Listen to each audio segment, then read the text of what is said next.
Order number 13, motion, approval of the mediated version of the Division of Revenue Bill, National Assembly Bill number 10 of 2025.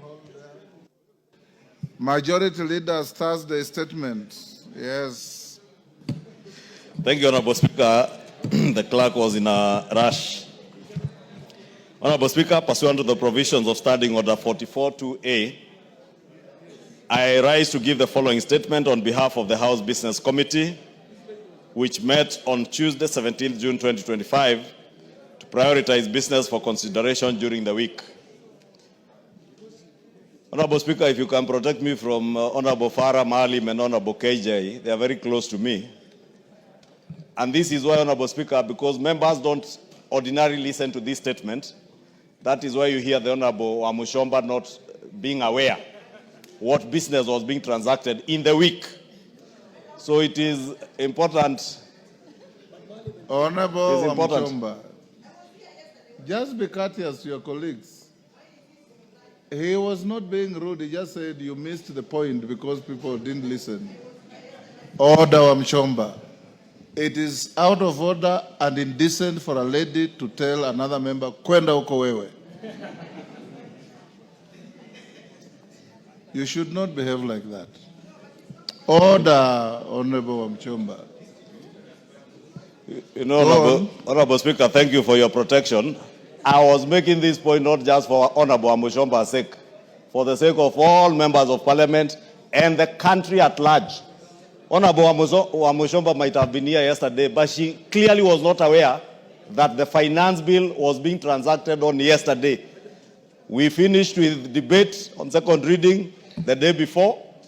We dealt with Committee of the Whole House yesterday, finalized, and you just put the question this afternoon. Therefore, Honorable Wamuchomba should just be courteous and pay attention to what goes on in the House better than what goes on out there.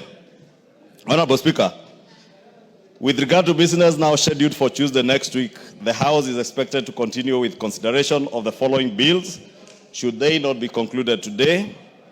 The second reading of the County Public Finance Laws Amendment Bill, Senate Bill number 39 of 2023, the Virtual Asset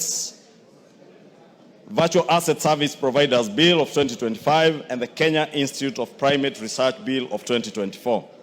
Additionally, Honorable Speaker, debate will be undertaken on the following motions, some of which are listed in today's order paper. 1, consideration of the fourth generation revenue sharing formula for counties, which you made a communication on yesterday.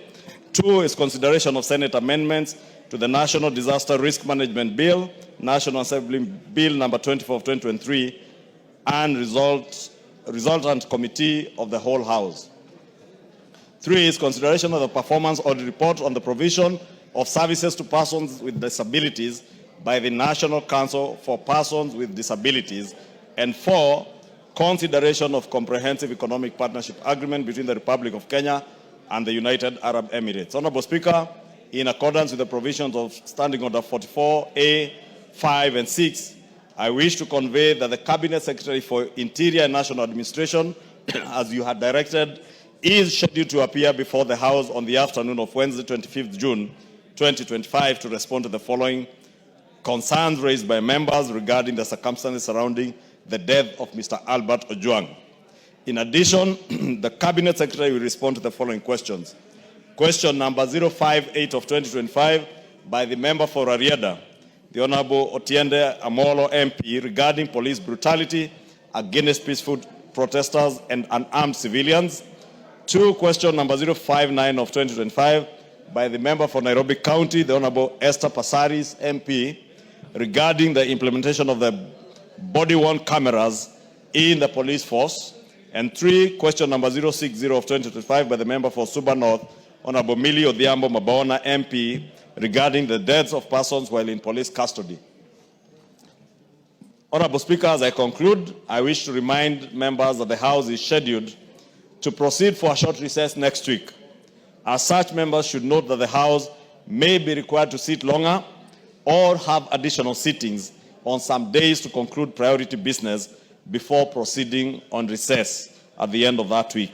Finally, Honorable Speaker, the House Business Committee shall reconvene again on Tuesday, 24th June 2025 to schedule business for the rest of the week. I now wish to lay this statement on the table of the House. Thank you, Honorable Speaker. Thank you, Majority Leader. Next order.